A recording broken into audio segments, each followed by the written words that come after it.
তাকে হতে পারে ওই যে বললো সোনার মধ্যে মিক্স করে দিল ইত্যাদি ইত্যাদি, বাট এইগুলা ডিঙ্গিয়েই তো আমাদেরকে এগোতে হবে। মূল ইস্যু হলো মুক্তিযোদ্ধাদের প্রতি, মুক্তিযুদ্ধের প্রতি আমাদের যে স্বীকৃতি বা ইত্যাদি ইত্যাদি, সে হলো ওভারআর্চিং ইস্যু।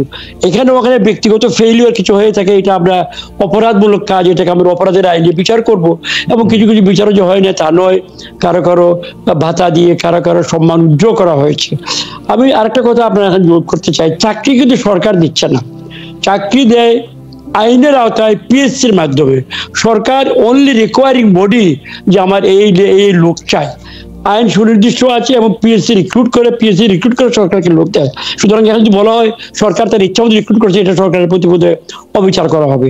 তৃতীয় একটা বিষয়, উচ্চ আদালতকে আমরা ফান্ডামেন্টাল আমাদের সমাজে, আমি একমত না হলেও আমি মেনে নিই, এই আমরা চলি। প্রতিষ্ঠানগুলো, উচ্চ আদালত, আমলাতন্ত্র, সেনাবাহিনী, পুলিশ বাহিনী ইত্যাদি ইত্যাদি, কতগুলো fundamental sector of the country. আমি ব্যক্তিগতভাবে অনেক কিছুর সঙ্গে একমত নই, কিন্তু আমাদের সিভিল সোসাইটিকে, রাষ্ট্রটাকে এগিয়ে নিয়ে যাওয়ার জন্য কিছু কিছু ক্ষেত্রে আমাদের একটা ঐকমত্যের প্রয়োজন আছে, এবং এইগুলো সেইটা। সুতরাং উচ্চ আদালত সংবিধানের ব্যাখ্যা দানকারী সংস্থা, সংবিধানের রিটের আওতায় যে ওয়াইড রাইটস দেওয়া আছে বাংলাদেশের নাগরিকদেরকে, এগুলাকে প্রপারলি সরকার ফলো করছে কিনা এটা অবশ্যই বলার অধিকার উচ্চ আদালতের আছে। সুতরাং সে আলোকে তারা করেন। তারা যে অব্যর্থ ওইটাই বলবো না, পৃথিবীর কেউ অব্যর্থ নন, হতে পারে এখানে ওখানে বিষয় হলে আবার তার মধ্যেই আবার আরো আদালত আছে ইত্যাদি ইত্যাদি। সুতরাং আমি মনে করি এখানে এইটাকে পলিটিসাইজ না করে এবং কোনো ধরনের সরকারকে সন্দেহ করা যে সরকার শর্ট টার্ম কোনো আগ্রহ এখানে আছে ক্রিয়েট করার, আমি মনে করি না। সরকারও সৎ উদ্দেশ্যেই কাজ করেছে, কিছু হয়তো এখানে ওখানে ব্যত্যয় ঘটতে পারে, কোনো হামলা করতে পারে, আমি রাজনৈতিক ব্যক্তি করতে পারি, বাট দিস শুড কন্টিনিউ। এবং আলোচনার মাধ্যমে বসে আমরা উচ্চ আদালতের সহায়তা নিতে পারি, গণমাধ্যমের আলোচনায় আসতে পারে, ডক্টর আসিফ নজরুলের মতো সংবিধান বিশেষজ্ঞ যারা আছেন তাদেরও মতামত তারা লিখবেন, আমরা শুনবো, করে আমরা একটা জায়গায় পৌঁছে যাবো। কিন্তু এটা নিয়ে মুখোমুখি হওয়া, এটার সঙ্গে আমি একমত নই, এবং এটা ঔপনিবেশিক মানসিকতা প্রসূত এবং ইত্যাদি ইত্যাদি।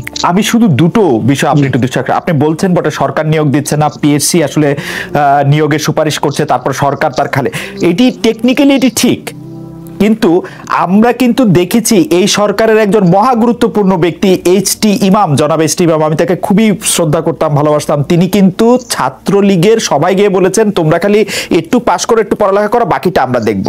আমরা কিন্তু গত 15 বছরে যাদের নিয়োগ হয়েছে তাদের বিভিন্ন সময় দাবি করতে দেখেছি, আমি ছাত্রলীগ করেছি, আমি যুবলীগ করেছি, আমি এই করেছি, আমি সেই করেছি, তার দেখছি।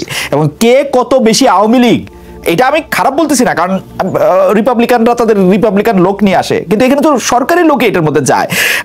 তো সরকার নিয়োগ না দেওয়াটা কি আসলে মানে মানে কাগজ কলমের কথাই শুধু না, আসলে তো সরকারি নিয়োগ দেয়, তাই না? সরকার পছন্দ করে লোক। একজন তিনি নাই জীবিত, তার সম্বন্ধে আমি মন্তব্য করতে চাই না। এটা একটা পলিটিক্যাল বক্তব্য ছিল, পলিটিক্যাল ফোরামে, নাম্বার ওয়ান। এটা কোনো নির্বাহী আদেশ ছিল না, এবং তিনি নির্বাহী আদেশ দেওয়ার কোনো অবস্থানও ছিলেন না, তিনি একজন উপদেষ্টা ছিলেন অনলি। আমি আপনাকে আর কিছু জীবন থেকে, কিছু বাস্তব জগৎ থেকে, ইন্দোনেশিয়া যখন সুহার্তো ক্ষমতা আসলেন, কমিউনিস্টদেরকে একদম শেষ করে দিয়ে এমন আইন করলেন যে ওই দলের যারা ছিল, কমিউনিস্ট পার্টি, ইন্দোনেশিয়ার biggest communist party after China, কেউ তাদের বংশধর কখনো চাকরি পাবে না, এই অর্ডার এখনো ইন্দোনেশিয়ায় আছে। ভিয়েতনামে যারা ক্ষমতায় এসছে, অন্য কেউ পার্টির বাইরে ক্ষমতা আসতে পারে নাই। আমরা যদিও মুক্তিযুদ্ধের মাধ্যমে এসেছি উচ্চ কিছু আদর্শ নিয়ে, কিন্তু বাস্তবে আমরা মধ্যপন্থী ডেমোক্রেটিক, সকল লিবারেল ডেমোক্রেটিক একটা একটা একটা ইয়েতে বাস করে আমাদেরকে অনেক জায়গায় এগুলো অ্যাডজাস্টমেন্ট করতে হয়। প্রকৃত বিপ্লবী সরকার যদি আমরা হতাম, কিউবার মতো, নর্থ কোরিয়ার মতো, চীনের মতো, ইন্দোনেশিয়ার মতো, ভেনেজুয়েলার মতো, তাহলে আরো অনেক কিছু বলা যেত। আমরা তো সেই অবস্থায় নই, আমরা বহুদলীয় গণতন্ত্র করি, সংবিধানকে আমরা মান্য করি, এবং আমরা ইত্যাদি ক্ষেত্রে। জি, আমি আপনার সাথে সম্পূর্ণ একমত, কিন্তু আমার কাছে মনে হয় আপনারা যেটা করেন বা আপনার সরকার যেটা করে সেটা হচ্ছে পিক এন্ড চুজ। সেই ক্ষেত্রে মানে মুক্তিযুদ্ধের সন্তানদেরকে আপনারা এগিয়ে নিয়ে যাওয়ার কথা বলেন, কিন্তু অনেক সময় আমরা অনেক বড় বড় নিয়োগেও আমরা দেখি যে তার মানে মুক্তিযুদ্ধের একদম সরাসরি এগেইনস্টে যারা আছেন তাদেরকেও আপনারা আসলে নিয়োগ দিচ্ছেন। তো আমরা এই প্রসঙ্গে আবার আসবো যারা মানান, আমি একটু প্রফেসর আসিফ নজরুলের কাছে যে আইন কানুনের প্রসঙ্গটা একটু বুঝতে চাই যে প্রফেসর আসিফ নজরুল, আপনি কি আমাদের একটু আইনের দিকটা একটু ব্যাখ্যা করবেন? পার্লামেন্ট যেখানে আসলে বাংলাদেশের সংবিধানে যেটি আছে, আপনি সংবিধান পড়ান যে বাংলাদেশের মালিক হচ্ছে জনগণ, অর্থাৎ জনগণের প্রতিনিধিরা বাংলাদেশের মালিক। তারা বসে একটা সিদ্ধান্ত নিল যে এটা কোটা ব্যবস্থা থাকবে না, সেটা রাগ করেই করুক, অবস্থার পরিপ্রেক্ষিতে করুক, আন্দোলনে করুক, তারা এটা করেছে। এইটার বিরুদ্ধে কি রিট মেইনটেনেবল হয়? সেম জিনিসের ক্ষেত্রে আইনকে চ্যালেঞ্জ করা যাবে, কিন্তু সেইটা তো আসলে একটা বিদ্যমান জিনিসকে বদলে অবস্থার পরিপ্রেক্ষিতে এইটাকে একটা পরিপত্র জারি করা হয়েছে, এটার মধ্যে রিটটা মেইনটেনেবল হলো তাই না, শুধু সেটি আবার বহাল হলো, এইটি কি আসলে একটু আইনের দিকটা আমাদের একটু বলবেন কিনা? আমি আপনাকে বলি, আমাদের সাংবিধানিক আইনে একটা প্রতিষ্ঠিত ডক্ট্রিন আছে, এটাকে বলে ডক্ট্রিন অফ পলিটিক্যাল থিওরি। হ্যাঁ, doctrine of political question, doctrine of political question, অর্থাৎ যেটা পিওরলি পলিটিক্যাল কোয়েশ্চেন সেখানে জুডিশিয়ারি ইন্টারভেন করে না, সেই ব্যাপারগুলোতে জুডিশিয়ারি হাত দেয় না। এমনকি আপনি যদি অতীতে হাইকোর্টের রায় দেখেন, হরতাল নিয়ে যখন একটা আন্দোলন হয়েছিল, হরতাল নিয়ে যখন একটা রিট হয়েছিল, তখন কিন্তু উচ্চ আদালত বলেছে এটা পলিটিক্যাল কোয়েশ্চেন, এটাতে আমরা ডিল করবো না। তো আমি মনে করি যে এই সরকার কোটা রাখছে না, এটা আমি মনে করি আমার নিজস্ব বিবেচনায় একদম অনেস্টলি আমি মনে করি এটা পিওরলি একটা পলিটিক্যাল কোয়েশ্চেন। তো এই পলিটিক্যাল কোয়েশ্চেনে আমি যদি জাজ হতাম তাহলে আমি এটাকে মেইনটেনেবল ধরতাম না। এখন আপনার ধরেন জাজ যারা হয়েছেন ওরা তো সমাজের বাইরের মানুষ না, আমার কমপক্ষে 10 থেকে 12 জন স্টুডেন্ট আছে সরাসরি যারা হাইকোর্টে জাজ আছেন।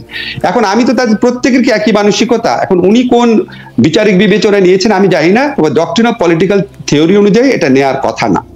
আরেকটা কথা হচ্ছে, ধরেন আপনার এক প্রসঙ্গটা তুলেছিলেন আগে, একটু বলছি যে এই ধরনের কথা আমি সামাজিক যোগাযোগ মাধ্যমে দেখেছি যে বিচার বিভাগের কাঁধে বন্দুক রেখে সরকার আবার কোটা ব্যবস্থা পুনর্বহাল করতে চাচ্ছেন নাকি। হ্যাঁ, আমি কিন্তু এই বক্তব্যের পক্ষে বিপক্ষে কিছু বলছি না, তবে আপনাকে একটা জিনিস আমি স্মরণ করিয়ে দিতে চাই, আমাদের সবারই স্মরণ থাকা উচিত, এই ধরনের সন্দেহ যে মানুষ করে এটা করার স্কোপ কিন্তু সরকার করে দিয়েছে। আপনার মনে আছে যখন সাবেক প্রধান বিচারপতি এস.কে. সিনহা সাহেব রায়ের বিরুদ্ধে সরকার কি পদক্ষেপ নিয়েছিল? আপনার মনে আছে বিচারিক আদালতের জাজ সম্ভবত মোতালেব হোসেন নাম, উনি যখন তারেক রহমানের দুর্নীতি মামলায় ওনাকে খালাস দিয়েছিলেন, ওনার বিরুদ্ধে কি ব্যবস্থা নেওয়া হয়েছিল ওনার ভিডিও নিশ্চয়ই আপনি দেখেছেন। আমার এটা মনে আছে যে র্যাবের বিরুদ্ধে যখন আমার ছাত্রী একটা মামলা নিয়েছিল, তার মানে মামলা গ্রহণ করার ক্ষমতা এটাকে জব্দ করা হয়েছিল, এটা পত্রিকা আসছিল। তো এই সমস্ত ঘটনা চট করে তো আমার যে কয়েকটা মনে পড়লো বললাম, এই সমস্ত ঘটনার কারণে এটা মনে হতে পারে, কোনো মানুষের মনে হলে আপনি তাকে দোষ দিতে পারেন না। সত্যি কি মিথ্যা না এটা আমরা ভিতরে যে দেখতে পারবো না। তবে আপনাকে একটা কথা বলি, এটা খুব গুরুত্বপূর্ণ, খালিদ আমি একটু শেষ করি। সরকারের এখনো শোনেন, আমি মনে করি কোটা ব্যবস্থা, আমি দৃঢ়ভাবে মনে করি আমি যে কোনো জায়গায় যে কোনো মানুষকে চ্যালেঞ্জ করতে পারবো। কোটা ব্যবস্থা আমাদের সংবিধান অনুযায়ী, বঙ্গবন্ধুর ইন্টারিম রিক্রুটমেন্ট পলিসি অনুযায়ী কোটা ব্যবস্থা যে প্রলং করছে চিরস্থায়ী ভাবে, ছেলে পাচ্ছে নাতি পাচ্ছে, ছেলে আর নাতি পাওয়ার বিধান কিন্তু এই ইন্টারিম আপনার রিক্রুটমেন্ট রুলে ছিল না। আমি মনে করি কোটা ব্যবস্থা, আমি দৃঢ়ভাবে বিশ্বাস করি সম্পূর্ণভাবে সংবিধান পরিপন্থী। তো এরকম একটা জিনিস যদি attorney general office strongly sincerely, লোক দেখানো ভাবে না, স্ট্রংলি সিনসিয়ারলি রিসার্চ করে আকবর আলী খানদের বিভিন্ন রেফারেন্স চিনে, বিভিন্ন পে কমিশন বা বিভিন্ন যে সরকারি কমিশন যেটা নিয়ে স্টাডি করেছে, ওনারা অনেক বিজ্ঞ মানুষ ছিলেন, সমস্ত কিছু থরলি রিসার্চ করে, দরকার হলে আমাকে পছন্দ হয় না স্বাধীন মালিকের সাথে কথা বলেন, যারা মানে যাদের পছন্দ হয় সংবিধান বিশেষজ্ঞ তাদের সাথে কথা বলেন, গণপরিষদ বিতর্ক করেন, পরে যদি attorney general office sincerely strongly এবং থরলি এই জিনিসটা উচ্চ আদালতে তুলে ধরে, ন্যায় বিচারের স্বার্থে কোনোভাবেই এটা সম্ভব না যে উচ্চ আদালত এই কোটা ব্যবস্থা অবিকল ভাবে পুনরায় ফিরে দিতে বলবে, আমি এটা বিশ্বাস করি না। ওকে, যাতে সরকারের এখানে দায় রয়েছে। এক নাম্বার, আরেকটা কথা বলেনি খালেদ প্লিজ। 2 নাম্বার হচ্ছে কি, দেখেন এই আমি হাইকোর্টের রায় যেটু মানে পেপারে পড়েছি, সেটা হচ্ছে 30% মুক্তিযুদ্ধের কোটা প্রসঙ্গে ওনারা বলেছেন। তো ওইটা তো পরিপত্র কেন্দ্রিক সিদ্ধান্ত হাইকোর্টে। সরকার যদি এখন একটা নতুন পরিপত্র দেয় যে আমি একটা নতুন পরিপত্র দিলাম, ঠিক আছে মুক্তিযুদ্ধে 30% কোটা থাকবে, কিন্তু এটা সন্তান এবং পোষ্যদের ক্ষেত্রে প্রযোজ্য হবে না। যদি মুক্তিযুদ্ধে পাওয়া যায় তাহলে প্রযোজ্য হবে। আপনি যদি পাওয়া যায় দেন 30%, যদি আপনি ইন্টারিম রিক্রুটমেন্ট পলিসি অনুসরণ করছেন পুরোপুরিটা অনুসরণ করেন, ওই পলিসিতে মুক্তিযুদ্ধের সন্তানের কথা বলা নাই, তার পোষ্যদের কথা বলা নাই, তাহলে আপনি হাইকোর্টের রায় অনুযায়ী, আমি যদি সরকারে থাকতাম আমি হাইকোর্টের রায় অনুযায়ী বলতাম ঠিক আছে 30% মুক্তিযুদ্ধে কোটা আছে, প্রকৃত মুক্তিযোদ্ধা পাইলে 30% দিব, ছেলেরা পাবে না, নাতিরা পাবে না, ছেলেরা পাইলো, আরেকটা কথা সন্তানরা পাইলো, নাতিরা পাবে না, ছেলেরাও পাবে না, নাতিরা পাবে না। আরেকটা কথা, যদি শূন্য থাকে পদ, অবশ্যই সেটা মেধাবীদের দ্বারা পূরণ করা হবে। সরকার এই ধরনের একটা পরিপত্র জারি করে দেয়, তাহলে হাইকোর্টের আদেশও মানা হলো, এই আন্দোলনের আপনার যুক্তিগুলো মানা হলো, করা যায় তো, এখনো সরকার পারে করলে। আমি প্রফেসর আসিফ নজরুল, আপনার কাছে আমি একটা ছোট প্রশ্ন করতে চাই। তার আগে দর্শকদের কাছে আমরা জানতে চাইছিলাম সরকারি চাকরিতে কোটা ব্যবস্থা বাতিল করা উচিত বলে মনে করেন কিনা। শতকরা 96% দর্শক মনে করেছেন যে তারা কোটা ব্যবস্থা বাতিল করা উচিত বলে মনে করেন। শতকরা 4% দর্শক এই কোটা ব্যবস্থা বাতিল করা উচিত বলে মনে করেন না। ৬৭,০০০ দর্শক আসলে ভোট দিয়েছেন। প্রফেসর আসিফ নজরুল, আমি একটু আপনার কাছ থেকে একটু বিষয় একটা জানতে চাই যে এখন আওয়ামী লীগ যে এরকম সরকার 15 বছরের বেশি সময় ধরে তারা ক্ষমতায় আছে, তাদের সামনে ডিল করার মতো আরো অনেক বিষয় আছে তাদের। তো আপনার কাছে কি মনে হয় যে তারা যদি সরকারের মানে আইন আদালতের কাঁধে বন্দুক রেখেও এটা করতে চায়, এটা কেন করবে? মানে কোটা ব্যবস্থা মুক্তিযোদ্ধাদের জন্য চালু করে সরকার আসলে কি গেইন করবে বা কি গেইন করতে চায়? আমরা তো এরকম অনেক সময় শুনি যে বিএনপি সবচেয়ে বড় মুক্তিযোদ্ধাদের দল, আমরা এরকম শুনি মুক্তিযোদ্ধারাই এখন আওয়ামী লীগের সবচেয়ে বিপক্ষে অবস্থান নিয়েছে, আমরা শুনি বামদের মধ্যেও অনেক বড় বড় মুক্তিযোদ্ধা রয়েছে। তো এটা কইরা আসলে সরকার কি মানে অর্জন করবে? সরকার যদি চায়, আমরা যেরকম মেকানিজমের কথা শুনি, সরকার তো যাকে খুশি তাকে চাকরি দিতে পারে আসলে, মানে নানা রকম মেকানিজম করে। না, আমি আপনাকে বলি, আমার কাছে মনে হচ্ছে সরকারের মধ্যে, সরকার মানে তো